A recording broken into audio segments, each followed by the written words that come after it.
जिससे कि आपका लोन जो चल रहा है आप अपने एसआईपी के थ्रू उस लोन की रकम को चुकता करें एक साथ। तो इन तमाम अलग अलग के सिनारियों पर आज हम चर्चा करेंगे कि कैसे जल्द से जल्द आप कर्ज का जो बोझ है अपने कंधों से चुका सकते हैं, दूर कर सकते हैं। इस पर चर्चा करने के लिए हमारे साथ ऋषिकेश पालवे हैं, डायरेक्टर आनंद। फिर बात कीजिए। स्वागत करते हैं ऋषिकेश और प्रतिभा, आप दोनों का हमारे साथ आज के इस खास कार्यक्रम में शामिल होने के लिए। अगर हम पूरे इस लोन लैंडस्केप की बात करें, सबसे पहले ऋषिकेश, डेफिनेटली भारत में लोन लेने वालों की जो संख्या है वो बढ़ती जा रही है और जो हाल ही में आंकड़े भी, सरकारी आंकड़े भी सामने आए हैं, आरबीआई से आंकड़े भी सामने आए हैं, वो भी दर्शाते हैं कि आजकल जो जनरेशन है वो ज्यादा से ज्यादा तादाद में लोन ले रहे हैं। जरा थोड़ा सा इन नंबर्स पर रोशनी डालेंगे कि आखिरकार जो लोन पोर्टफोलियो है कितना बढ़ा है? नमस्ते स्वाति जी, नमस्ते प्रतिभा जी और सारे दर्शकों को नमस्ते।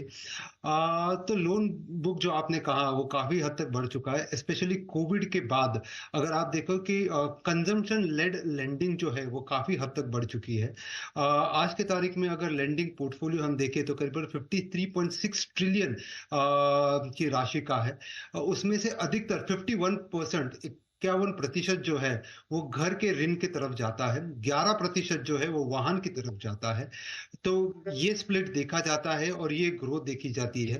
घर के ऋण राशि जो है, मैंने जो कहा, जो करीबन 51% है, अधिकतर 15 से 20 साल के अवधि के लिए ली जाती है और उसका इंटरेस्ट रेट जो होता है वो करीबन 8.5 से 11% के बीच में होता है।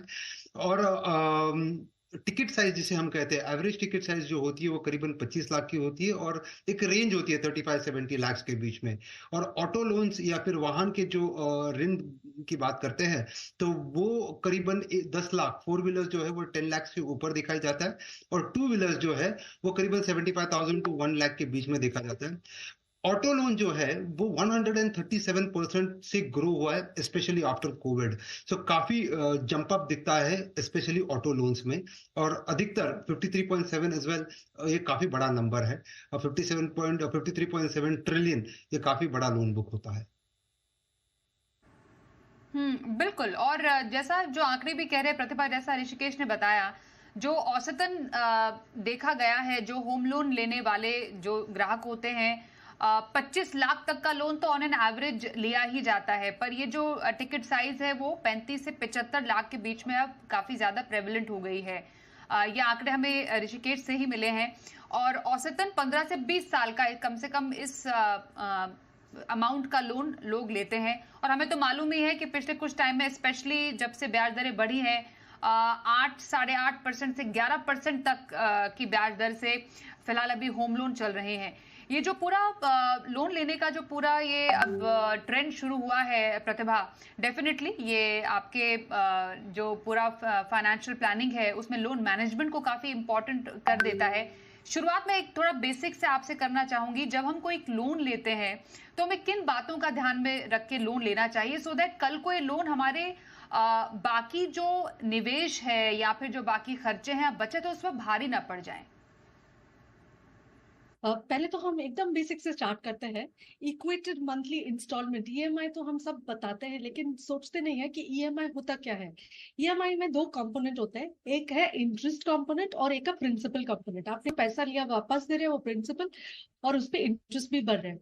तो ये समझना बहुत जरूरी है कि हर महीना जब आप ईएमआई करते हैं थोड़ा पैसा आपका इंटरेस्ट में जाता है और जो बाकी बचता है उसी में से प्रिंसिपल पे होता है। तो इनिशियल ईयर्स में जो है आपका इंटरेस्ट पेमेंट बहुत हैवी होता है, क्योंकि आपका अमाउंट भी हैवी होता है। जैसे आपने बताया 50 लाख है तो पूरा इंटरेस्ट पेमेंट में ही जाएगा। इनिशियल 3-4 इयर्स में आप देखेंगे तो ज्यादा आपका लोन भरपाई नहीं हो पा रहा। ओके, तो एक तो आप जब पेमेंट, आपने जो क्वेश्चन पूछा था कि आपको क्या क्या चीज का, तो ये ध्यान रखना चाहिए कि जब आप प्रीपे करना चाहते हैं तो इनिशियल ईयर्स में आपको अगर प्रीपे करेंगे तो बहुत जल्दी 15-20 साल का लोन जल्दी खत्म हो जाएगा, बहुत जल्दी खत्म हो जाएगा। लेकिन लेटर ईयर्स में आपने 10-12 साल कर लिया, बहुत कम है, अभी प्रीपे करोगे तो प्रॉब्लम हो जाएगा। लेने से पहले क्या क्या देखना चाहिए? आपको देखना चाहिए कि आपका fixed income to obligation ratio क्या है, फॉर बोलते हैं इसको। इनकम आपका कितना है और टोटल कुल मिला के आपका ईएमआई, चाहे वो घर के लिए हो, चाहे वो व्हीकल के लिए हो, एजुकेशन के लिए हो, टोटल ईएमआई कितना परसेंटेज है आपके इनकम का। तो ये चेक करना जरूरी है, क्योंकि वो क्या है ना, इंस्टेंट ग्रेटिफिकेशन है। आपने मतलब पैसा नहीं भरा ज्यादा और गाड़ी आ गया घर। Diversify your investment portfolio today and invest in curated products such as कि गोल्स पीछे रह सकते हैं, इसलिए आपको देखना है कि आप 35 से 40% से ऊपर ना जाए। और घर जैसे एक गोल के लिए तो लोन लेना बहुत जरूरी है, उसके बिना घर नहीं ले सकते। लेकिन ये आप ध्यान में रखें कि प्रिंसिपल कंपोनेंट कितना देना है और आप कितना परसेंटेज आपका इनकम लोन भरपाई की तरफ जा रहा है।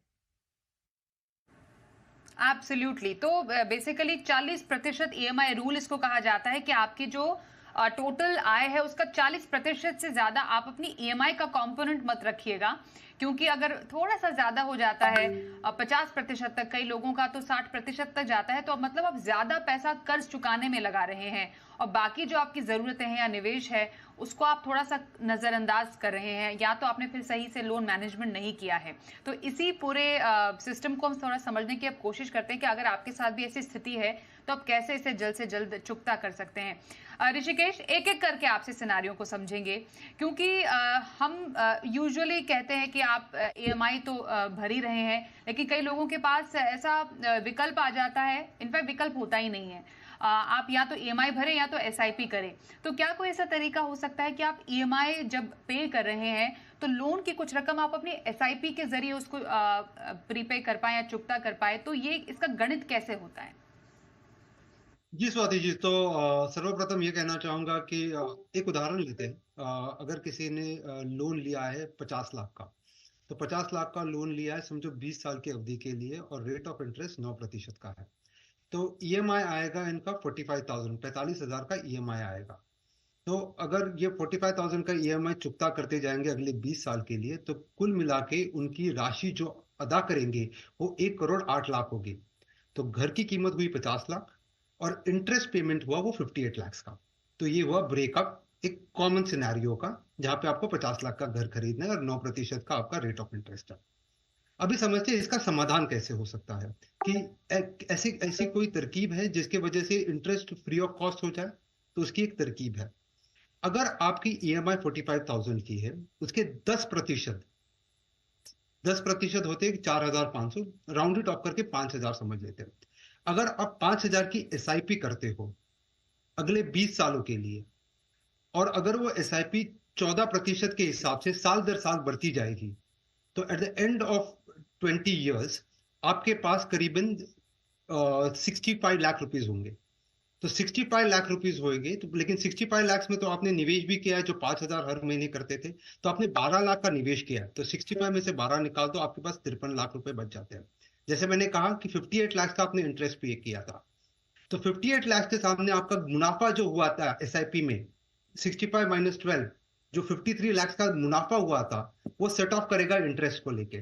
तो आपके घर की कीमत सिर्फ 50 लाख हो गई। तो अगर आप 10% ईएमआई के 10% का एसआईपी करेंगे उसी अवधि के लिए, कालावधि के लिए 20 साल के लिए, तो आपका इंटरेस्ट नेट ऑफ हो जाता है, अधिकतर इंटरेस्ट नेट ऑफ हो जाता है।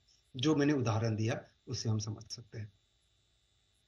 ओके ऋषिकेश, मतलब कहने का आपका ये है कि आपकी एक ईएमआई चल रही है, 50 लाख की ईएमआई आपने ली है, जिसमें आप 45,000 की जो होम लोन है आपका 50 लाख का चल रहा है, जिसमें आपकी ईएमआई महीना 45,000 की पड़ती है। तो आपने जो एक फॉर्मूला बताया, एक कैलकुलेशन बताया कि अगर आप उस ईएमआई का 10% की भी एसआईपी कर लें अलग से, मतलब मानिए 5,000 रुपए की एसआईपी से अगर आप शुरुआत करें, तो आप कम से कम उस इंटरेस्ट पेमेंट, जो इंटरेस्ट आपका जो ब्याज बनेगा, कम से कम उसको आप पे करने के लायक आगे आने वाले सालों में बन सकते हैं। थोड़ा इसको फिर से रिपीट अगर करेंगे, क्योंकि हम कैलकुलेशन दर्शकों के लिए चला रहे हैं अभी। ठीक है, तो हमने लोन लिया है 50 लाख का, ईएमआई आ रही है 45,000, बराबर, क्योंकि 9% 20 साल के हिसाब से 45,000 की ईएमआई आ रही है। अब ये 45,000 की ईएमआई के सामने इसका 10% जो है उसकी SIP करनी है हमें। 45,000 के 10% होते 4,500, कैलकुलेशन के लिए 5,000 मान के चलते हैं। तो 5,000 की आपने SIP चालू की सालों के लिए। आपके कालावधि, जो लोन का कालावधि 20 साल का है, आपका SIP का कालावधि भी 20 साल का पकड़ के चलते हैं।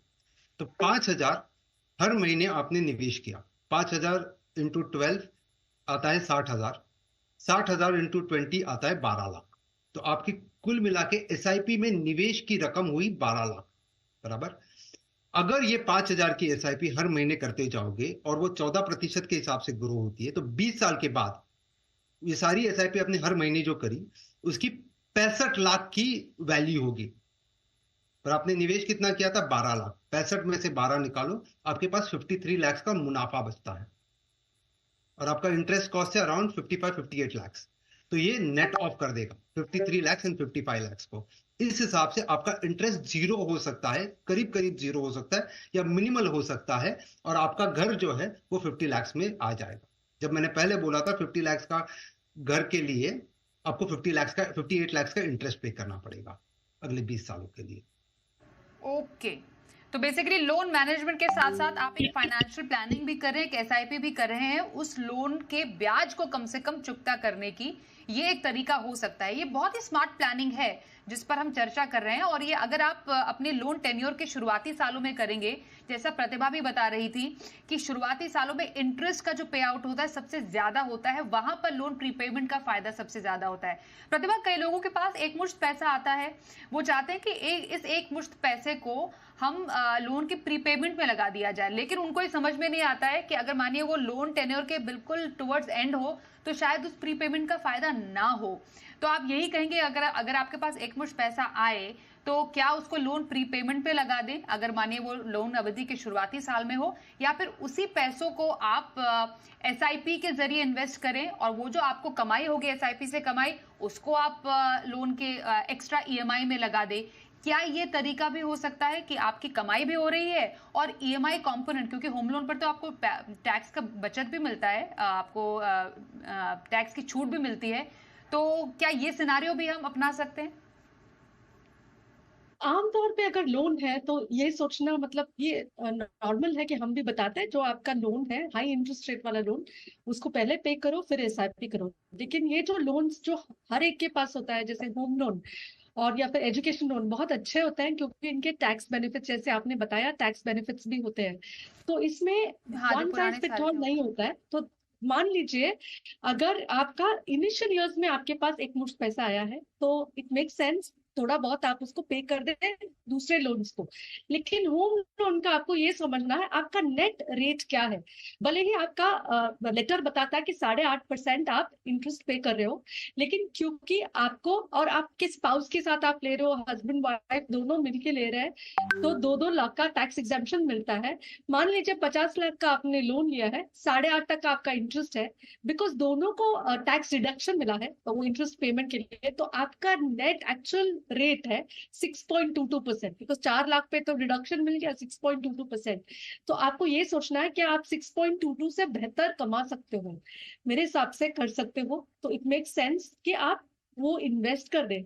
लेकिन एक ध्यान जरूर रखें कि आज के तारीख में अगर आप लास्ट 2 इयर्स का देखेंगे तो आपको लगेगा कि हमेशा ये ऊपर चलता रहेगा। तो ऐसा भी हो सकता है कि मार्केट करेक्शन हो जाए, लेकिन आप लंबे समय अवधि लेके चलो। 5 साल के लिए अगर आप इन्वेस्ट करो तो डेफिनेटली 6.22 का डबल भी हो सकता है। तो it's better to invest rather than prepay the loan. लेकिन अगर आपका क्रेडिट कार्ड का लोन है या बहुत हाई इंटरेस्ट 11-12% का लोन है तो उसमें कोई टैक्स बेनिफिट नहीं मिल रहा है, तो डेफिनेटली पे बैक द लोन। ये मतलब depending on the loan, depending आपका कहाँ पे है, मतलब जैसे बताया कि स्टार्टिंग में है, एंडिंग में है, आपका लोन पेमेंट में कितना समय अभी बाकी है, आप डिसाइड कर सकते हैं। But by and large home loan के लिए इट मे मेक सेंस कि आप इन्वेस्ट करें and not prepay the loan. Okay, तो बिल्कुल जैसा बताया प्रतिभा ने, ये भी बहुत इंपॉर्टेंट एस्पेक्ट है कि डिपेंड करता है कि आप किस तरीके का लोन रीपे कर रहे हैं, प्रीपे करना चाह रहे हैं। होम लोन है तो आपको तो ऑलरेडी टैक्स बेनिफिट मिल ही रहा है, लेकिन अगर महंगा लोन है, क्रेडिट कार्ड का लोन है, बेसिकली बैड लोन है, तो वो बेटर है। एक मुश्त पैसा आता है तो आप उसको खत्म ही कर दीजिए, वो ज्यादा बेटर है। एक ब्रेक के लिए रुकेंगे, ब्रेक के बाद भी जरा चर्चा जारी रखेंगे कैसे आप स्मार्ट लोन मैनेजमेंट कर सकते हैं, कैसे आप एसआईपी से वेल्थ भी क्रिएट कर सकते हैं, लोन भी चुका सकते हैं। इसका कुछ और गणित समझते हैं, थोड़ी देर में बने रहिए हमारे साथ। कैसे करें एसआईपी से लोन की भरपाई, चर्चा चल रही है। हमारे साथ हैं ऋषिकेश पालवे आनंद राठी वेल्थ से और प्रतिभा गिरीश फाउंडर फिनवाइज। ऋषिकेश, ये भी लोग चाहते हैं कि जो उनका लोन टेन्योर है वो कम हो जाए, तो जरा इसका एग्जांपल दीजिए कि कैसे एसआईपी से या एसआईपी करके हम एक विद इन लोन टेन्योर भी अपने एसआईपी की भरपाई कर सकते हैं। क्या इसका कोई तरीका है? जी बिल्कुल स्वाति जी, हर एक चाहता है कि फाइनेंशियल फ्रीडम हो जाए। एक टंगती तलवार होती है जो ईएमआई की टंगती तलवार होती है, वो सर पे ना रहे और फ्रीडम रहे, फाइनेंशियल फ्रीडम रहे। तो उसके लिए क्या होता है, जैसे मैंने पहले भी कहा था कि 5,000 का अगर आप एसआईपी कर रहे हो महीना दर महीना, एक समय ऐसा आता है 14 साल के बाद समय ऐसा आता है कि आपकी जो निवेश की रकम जो है उसकी मूल्य होता है करीबन 24-25 लाख रुपए। और आपका आउटस्टैंडिंग लोन, जो पहले एग्जांपल में मैंने बोला था कि अगर आपका घर 50 लाख का है और आपने 9% के हिसाब से लोन लिया हुआ है 20 साल के लिए, तो ईएमआई 45,000 की आएगी। तो 14 साल के बाद आपका आउटस्टैंडिंग लोन जो होता है वो करीबन 24-25 लाख होता है। और आप जो निवेश कर रहे हैं 5,000 एसआईपी, उसकी भी रकम पूरी मिला के 24-25 लाख हो जाती है। तो एग्जैक्टली क्या होता है, 14 साल के बाद अगर आपको फोरक्लोज करना है लोन को, तो आप आराम से वो 25 लाख जो आपका निवेश की रकम की वैल्यू हुई है उसको पे करके फोरक्लोज कर सकते हैं और फाइनेंशियल फ्रीडम पा सकते हैं। और इसी में स्टेप अप भी एक तरीका है ऋषिकेश। अगर क्योंकि हमारी तो आय भी बढ़ती रहती है, तो आय के साथ साथ आप एसआईपी भी बढ़ाएं, तो उससे क्या फर्क पड़ेगा इस पूरी कैलकुलेशन में? बहुत फर्क पड़ेगा इस कैलकुलेशन में। अधिकतर देखा जाता है कि कई बार क्योंकि अवधि बहुत ज्यादा है तो कंपाउंडिंग बहुत काम की चीज होती है। तो वापस एक बार समस्या क्या है ये देख लेते हैं, या प्रॉब्लम स्टेटमेंट क्या है ये देख लेते हैं। हमने 50 लाख का घर खरीदा है जिसके ऊपर हमने ब्याज भरा है 58 लाख का, दोनों मिला के 1,08,00,000 में वो घर पड़ा है 20 साल के बाद। अगर हम स्टेप अप एसआईपी करते हैं, समझो 7,000 की एसआईपी साल दर साल करते गए, या समझो 7,000 की एसआईपी जो है महीना दर महीना करते गए, 20 सालों के लिए की हमने ये एसआईपी, तो हमारी पास 20 साल के अंत में अगर वो 14% से ग्रो होता है तो हमारे पास 1,73 लाख रुपीज मिलते हैं हमको 20 साल के बाद। अभी ये 1,73 लाख में से 50 लाख जो है, 48 लाख जो है वो हमारा इन्वेस्टमेंट है वो एसआईपी में। तो 1,73 माइनस 50 लाख, फिर भी हमारे पास 1,23 लाख बचते हैं। हमारी घर की कीमत कितनी थी? 1,08 लाख। तो वो हम पूरा नेट ऑफ करके भी 1,23 लाख के सामने 1,08 लाख अगर घटाते हैं तो फिर भी 10-11 लाख जेब में मिलते हैं। घर तो फ्री हो ही गया और 10-11 लाख जेब में आ गए। अगर हम 7,000 की एसआईपी करते हैं महीना दर महीना और हर साल उसको 10% से ग्रो करते हैं, मतलब पहले साल हर महीना आपने 7,000 की, दूसरे साल आपने 7,700 की, तीसरे साल आपने 8,470 की। इस हिसाब से हर साल 10% से आप स्टेप अप करते जाते हो एसआईपी में। तो ये गणित आता है कि एंड ऑफ 20 इयर्स आपका घर फ्री हो जाता है और आपके जेब में 10-12 लाख रुपए आ जाते हैं इंक्रीमेंटल। ओके, बिल्कुल। तो स्टेप अप, जैसे जैसे आय बढ़े आप स्टेप अप कीजिए एसआईपी को, और उस तरीके से आप अपने लोन को भी प्रीपे कर सकते हैं। ये तो एक अलग कैलकुलेशन की बात हुई प्रतिभा, लेकिन जब हम फाइनेंशियल प्लानिंग में एडवांस प्लानिंग की बात करते हैं, जब हम अपने गोल सेट करते हैं, जिसमें हमारा एक गोल भी होता है कि आज से 5 साल के बाद, आज से 6 साल के बाद हमें अपना घर खरीदना है या होम रेनोवेशन करना है, बहुत सारे हैं, तो उस टाइम की जो प्लानिंग है, जो एडवांस प्लानिंग है, उसमें किन बातों का ध्यान रखना चाहिए? ये तो हमने साइमल्टेनियस प्लानिंग समझ ली, पर एडवांस प्लानिंग कितनी जरूरी है? घर खरीदने से पहले अगर आप डिसाइड करेंगे तो आपका लोन अमाउंट कम हो सकता है, क्योंकि लोग घर खरीदने के कुछ महीने पहले सिर्फ सोचते हैं अभी डाउन पेमेंट कहाँ से आने वाला है, तो बाकी गोल्स कॉम्प्रोमाइज हो जाते हैं। तो घर खरीदने से पहले ही आपने सोच लिया 5 साल बाद हमें घर खरीदना है और हम इतना डाउन पेमेंट देना है हमें, और कहाँ पे सेव करना है। अगर उसका रिटर्न्स भी अच्छा आया तो मान लीजिए आप 80% के बदले में सिर्फ 70% का लोन ले ले। Okay, that's one thing. The other thing जो लोन्स में आपको ध्यान रखना चाहिए होम लोन के लिए, अगर आपके पास सरप्लस है, आप बहुत यंग पर्सन है, आज की तारीख में आपका जो सैलरी है वो बहुत तेजी से बढ़ने वाला है, तो आप ओवरड्राफ्ट लोन जरूर कंसिडर कीजिए।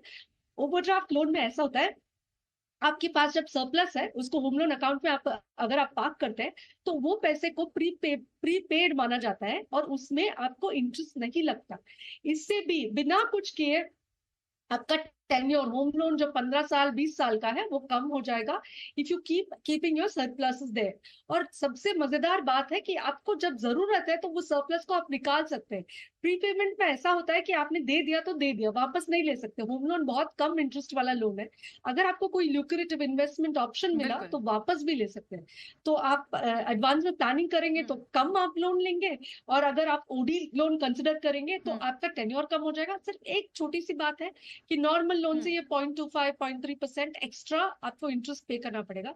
ये सिर्फ उन लोग के लिए जो मतलब जिनका सरप्लस बढ़ने वाला है, आगे जाके भी बढ़ने वाला है, और अभी भी उनके पास काफी सारा सरप्लस है जो पड़ा रहता है बैंक में, उसको ये अकाउंट में रखने से आपका लोन जल्दी खत्म हो जाए।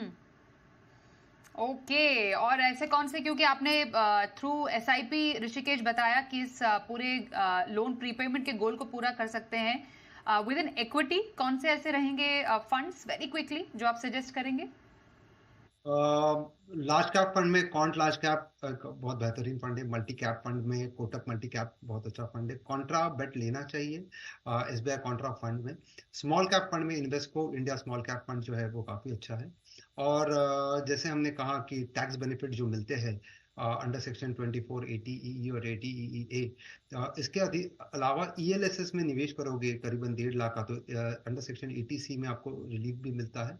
तो ELSS अगर निवेश करने की चाहते हो तो HDFC ELSS टैक्स सेवर जो है वो काफ़ी अच्छा है। तो ये 4-5 फंड्स में अगर आप निवेश करते जाओगे अगले, पर इनको रिव्यू करना हर साल 2 साल में रिव्यू करना बहुत ज़रूरी है। लेकिन आज अगर आप पूछो तो ये 4 फंड्स में निवेश करना बहुत ज़रूरी है ताकि आप वो 14% का रिटर्न बनाए 20 साल के बाद। ओके, तो ये हमने की आज खास चर्चा, कैसे आप अपने एसआईपी और ईएमआई को मैनेज कर सकते हैं। धन्यवाद ऋषिकेश और साथ ही प्रतिभा, आप दोनों का इस चर्चा में शामिल होने के लिए। रुकते हैं ब्रेक के लिए, देखते रहिए।